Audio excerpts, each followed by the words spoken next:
The Jacksonville Jaguars had a bad Monday night, to say the least. And before we get into the film and what went wrong, which we will get into, I want to start off by the kind of obvious points of the Trevor Lawrence injury and what does it mean for the Jaguars? Are the Jaguars screwed? So, for one thing, it ended up being relatively good news. It looked very scary, right when it happened, but it seems like it's actually not as bad of an injury as we thought. It says, it says it's an ankle sprain, which, listen, might be a surprise to you, but I am not a doctor, so I do not, I can't say for certain what exactly is happening, and obviously every injury is going to be slightly different.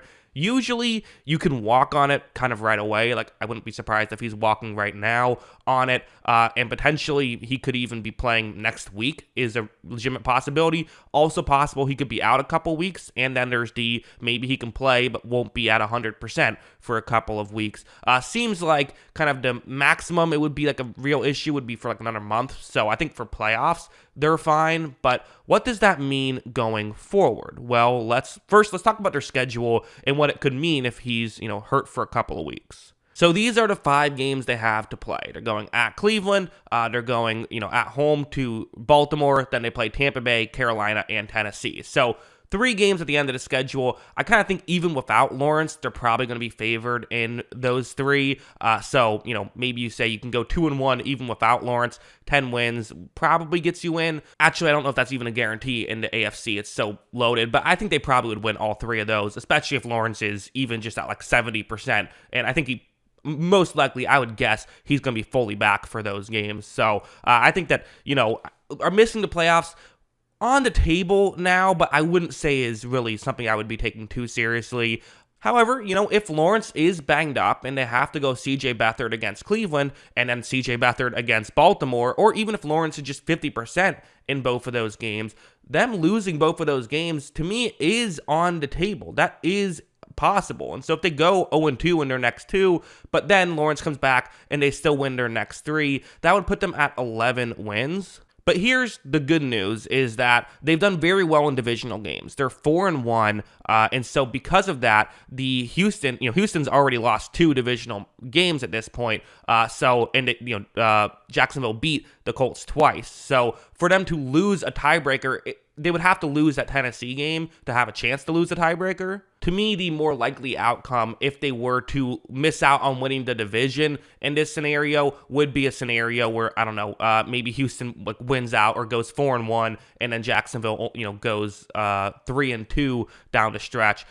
Even that wouldn't be enough, actually. So you would either need Jacksonville to only go 2-3 down the stretch, or Houston would have to go 5-0.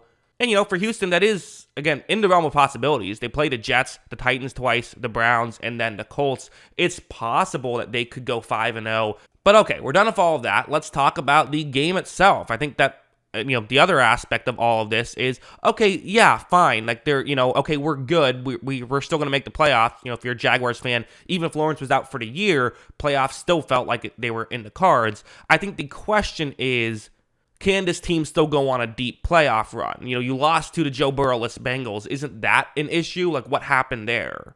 Well, this play was a lot of what we saw, which is weird because I haven't really seen this to be an issue throughout the course of the season. So just going to be a play action. Burrow's going to run play action. You're going to have a receiver run over the top, hit them, hopefully get linebackers to move in. And I have to say, Jacksonville's linebackers have played very well this season. So this is, not like they're picking on some weak spot of the defense that they figured out that no one else has figured out.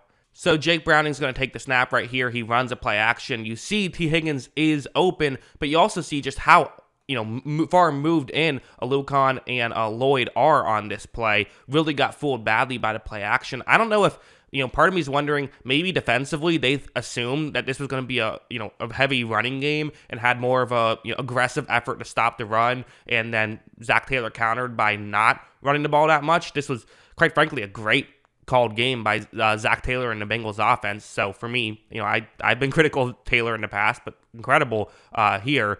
But yeah, there's a receiver open right here. At the end of the day, that's not good. Browning is going to make this throw. They're able to pick up a first down right there. So, okay, this happened a good chunk in this game, but it's one game. It happened.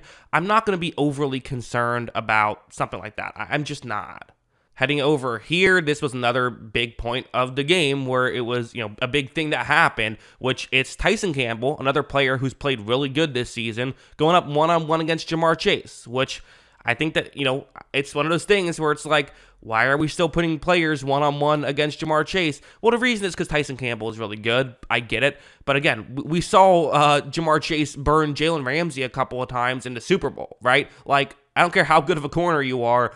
You don't want to do this. This is just, it's asking too much of even elite corners.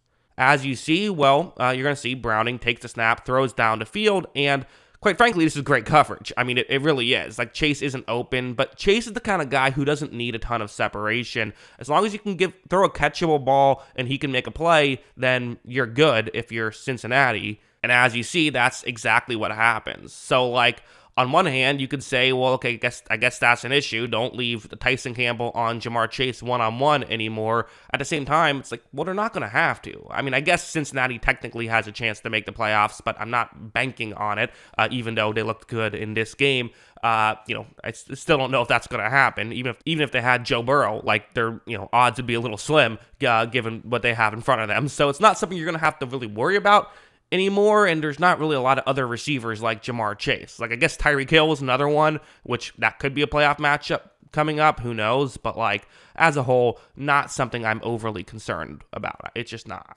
Heading over here, I guess this is the one thing you could look at, and also you might notice I'm only doing defensive plays because their offense played well. Like, it's not, again, could it be an issue if Lawrence goes down? Yeah, Lawrence is great. That severely hurts the team, and if they're not playing, if he can't play for a couple weeks, they're probably going to lose until he gets back. That's how I would assume it goes. But again, in the course of this game, the issue was mostly the defense. Well, let's talk about this play so Jacksonville is trying to, they're faking pressure here. They're not actually going to rush any more than four. Still going to be a four-man rush, but they have several other players looking as though they could be rushing the passer, and the downside, of course, is it gets you a little out of position when you have to pretend as though you're rushing the passer, but the upside is obvious.